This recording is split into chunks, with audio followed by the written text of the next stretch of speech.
ಶುಭೋದಯ, ಸುಪ್ರಭಾತ, ಶುಭ ಮುಂಜಾನೆ ಆತ್ಮೀಯ ವಿದ್ಯಾರ್ಥಿಗಳೇ, ತಮ್ಮೆಲ್ಲರಿಗೂ ಪ್ರೀತಿಪೂರ್ವಕವಾದ ಆದರದ ಸ್ವಾಗತ. ನಾನು ನಿಮ್ಮ ಮನೆ ಮೇಷ್ಟ್ರು ಕನ್ನಡ ಉಪನ್ಯಾಸಕ ಚಂದ್ರಶೇಖರ. ತಮಗೆ ಇವತ್ತಿನ ಈ ವಿಶೇಷ ಪಾಠಕ್ಕೆ ಆತ್ಮೀಯವಾದ ಸ್ವಾಗತ. ಇವತ್ತು ಪತ್ರ ಬರವಣಿಗೆಯ ಒಂದೊಂದೇ ಹೆಜ್ಜೆಗಳನ್ನು ನಾನು ಹೇಳ್ತಾ ಹೋಗ್ತಾ ಇದ್ದೇನೆ. ನೋಡಿ, ಇವತ್ತು ನಾವು ಇಲ್ಲಿ ಒಂದು ಮಾದರಿ ಪತ್ರ ನೋಡಬೇಕಾಗಿದೆ. ಏನಂತಂದರೆ, ಬ್ಯಾಂಕಿನಲ್ಲಿ ಉಳಿತಾಯ ಖಾತೆ ತೆರೆಯಲು ಕೋರಿ ಬ್ಯಾಂಕಿನ ವ್ಯವಸ್ಥಾಪಕರಿಗೆ ಪತ್ರ ಬರೆಯಬೇಕಾಗಿದೆ. ಸೇವಿಂಗ್ಸ್ ಅಕೌಂಟ್, ನಮಗೆ ಸೇವಿಂಗ್ಸ್ ಅಕೌಂಟ್ ಬೇಕಾಗಿದೆ. ನಾವು ಬ್ಯಾಂಕ್ ಮ್ಯಾನೇಜರಿಗೆ ಪತ್ರ ಬರೆಯಬೇಕಾಗಿದೆ. ಇದನ್ನು ಪ್ರಶ್ನೆ ಇಲ್ಲಿ ಕೊಟ್ಟಿಲ್ಲ, ಕೇವಲ ಮಾದರಿ ಮಾತ್ರ ಇದೆ. ದಯವಿಟ್ಟು ನೀವು ಅರ್ಥ ಮಾಡಿಕೊಳ್ಳಿ. ಪ್ರಶ್ನೆ ಹೇಗಿರ್ಬೋದು ಅಂತಂದ್ರೆ, ನಿಮಗೇನಾದರೂ ಒಂದು ಹೆಸರು ಅಲ್ಲಿ ಪರೀಕ್ಷಾ ಸಂದರ್ಭದೊಳಗೆ ನಿಮ್ಮ ಹೆಸರು ರಾಧಾ ಅಥವಾ ರಮೇಶ ಅಂತ ಇಟ್ಕೊಳ್ಳಿ. ನೀವು ದಾವಣಗೆರೆ ನಿವಾಸಿ ಆಗಿದ್ದೀರಿ.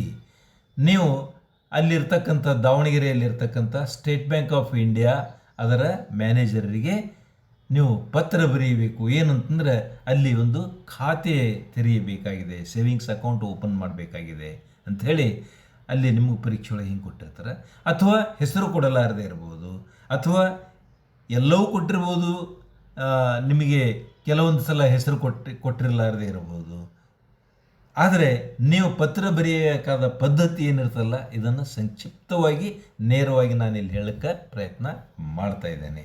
ದಯವಿಟ್ಟು ಈಗಾಗಲೇ ತಾವು ಈ ಎಲ್ಲ ದಾರಿಗಳನ್ನು ತಿಳ್ಕೊಂಡಿರ್ತೀರಿ ಅಂತ ಹೇಳ್ತಾ ನೇರವಾಗಿ ವಿಷಯಕ್ಕೆ ಬರ್ತಾ ಇದ್ದೇನೆ. ನೋಡಿ ವಿದ್ಯಾರ್ಥಿಗಳೇ, ಇಲ್ಲಿ ನಾವು ತಪ್ಪಲಾರದೆ ಬರೆಯಬೇಕಾದಂಥ ಸಂಗತಿಗಳು ಅಂತಂದರೆ, ಯಾರು ಪತ್ರ ಬರೆದಿದ್ದಾರೆ, ಯಾರಿಗೆ ಪತ್ರ ಬರೆದಿದ್ದಾರೆ, ಯಾವ ದಿನಾಂಕದಂದು ಪತ್ರ ಬರೆದಿದ್ದಾರೆ, ಯಾವ ಸ್ಥಳದಿಂದ ಪತ್ರ ಬರೆದಿದ್ದಾರೆ, ಮತ್ತು ಏನಂತ ಅವರಿಗೆ ಸಂಬೋಧನೆ ಮಾಡ್ತಾ ಇದ್ದಾರೆ.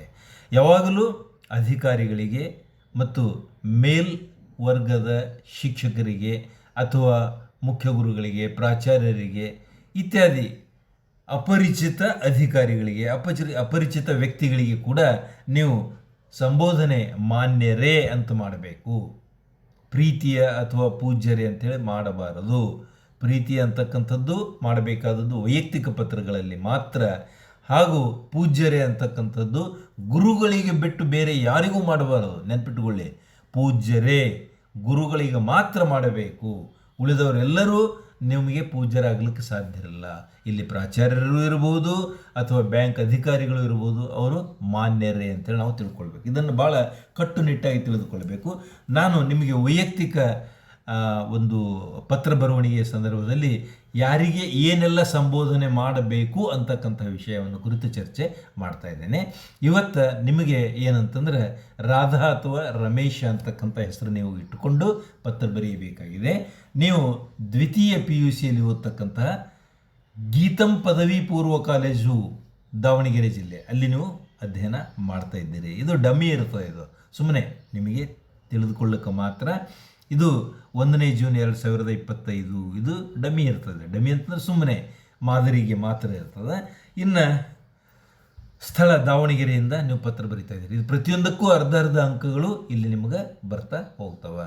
ಇಲ್ಲಿ ಪತ್ರ ನೀವು ವ್ಯವಸ್ಥಾಪಕರಿಗೆ ಬರಿತಾ ಇದ್ದೀರಿ. ವ್ಯವಸ್ಥಾಪಕರು ಅಂತ ಮ್ಯಾನೇಜರ್, ಇವರಿಗೆ ಅಂಥೇಳಿ ಬರೀಬೇಕು. ಅಲ್ಲಿ ಹೆಂಗೆ ಇಂಗ್ಲೀಷ್ನಲ್ಲಿ to the manager, to the branch manager ಅಂಥೇಳಿ ಬರೀತಿರಲ್ಲ, ಹಾಗೆ ಇಲ್ಲಿ ಇವರಿಗೆ ವ್ಯವಸ್ಥಾಪಕರು, state bank of India Davangere ಶಾಖೆ, ದಾವಣಗೆರೆ ಬ್ರ್ಯಾಂಚ್, ದಾವಣಗೆರೆ. ಇನ್ನು ಅಡ್ರೆಸ್ಸಿಂಗ್ ಏನಿದೆ ಇಲ್ಲಿ, ಮಾನ್ಯರೇ, ಸಂಬೋಧನೆ ಮಾನ್ಯರೇ ಅಂತಿದೆ. ನೋಡ್ರಿ, ವಿಷಯ ಎಷ್ಟು ಕ್ರಿಸ್ಪ್ ಆಗಿದೆ, ಚಿಕ್ಕದಾಗಿದೆ.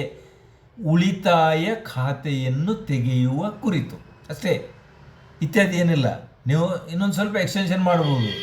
ಉಳಿತಾಯ ಖಾತೆಯನ್ನು ತೆರೆಯುವ ಕುರಿತು ತಮ್ಮಲ್ಲಿ ವಿನಂತಿ ಅಂತೇಳಿ ಹಿಂಗೆ ಸ್ವಲ್ಪ ಎಕ್ಸ್ಟೆಂಡ್ ಮಾಡ್ಬೋದು. ಆದರೆ ಎಷ್ಟು ಸಾಧ್ಯದಷ್ಟು ಚಿಕ್ಕದ್ದು, ಕ್ರಿಸ್ಪಾಗಿ ನೇರವಾಗಿ ಪತ್ರ ಬರೆದರೆ ಅದು ಪರೀಕ್ಷಾ ದೃಷ್ಟಿಯಿಂದಲೂ ಒಳ್ಳೆಯದು. ನೀವು ನಿಜವಾಗಿಯೂ ಇದನ್ನು ಬರಿತಾ ಇದ್ದೀರಿ ಅಂತಂದರೆ ಯಾರಿಗೂ ಅಷ್ಟೊತ್ತು ಸಮಯ ಇರೋದಿಲ್ಲ ಎಲ್ಲ ಡಿಟೇಲಾಗಿ ಓದ್ತಾ ಕೂಡಕ್ಕೆ. ನಿಮಗೆ ಅವ್ರು ಬರೀ ವಿಷಯ ನೋಡ್ತಾರೆ, ಕೆಳಗೊಂದೆರಡು ಲೈನ್ ನೋಡ್ತಾರೆ, ಓಕೆ ಇವರಿಗೆ ಏನು ಅವಶ್ಯಕತೆ ಇದೆ ಅಂತ ತಿಳ್ಕೊತಾರೆ. ನೀವು ದೊಡ್ಡ ಕಥೆಯನ್ನು ಬರೀಬೇಕಾಗಿಲ್ಲ. ನೋಡಿ, ವಿಷಯದ ನಂತರ ಪತ್ರದ ಒಡಲು. ರಾಧಾ ಅಥವಾ ರಮೇಶ ಎರಡರಲ್ಲಿ ಒಂದು ಬಳಸ್ರಿ, ಎರಡು ಉಪಯೋಗಿಸಬಾರ್ದು.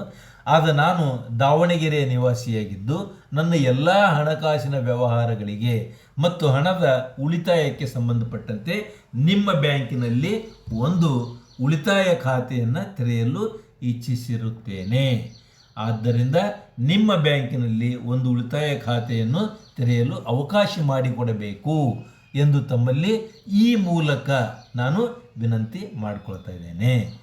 ಇದು ಪತ್ರದ ಒಡಲು ಅಂತ ಹೇಳ್ತಾರೆ. ಇದಕ್ಕೆ ಗರಿಷ್ಠ ಅಂಕಗಳು ಇರ್ತವೆ, ಒಂದು ಇರ್ತದೆ.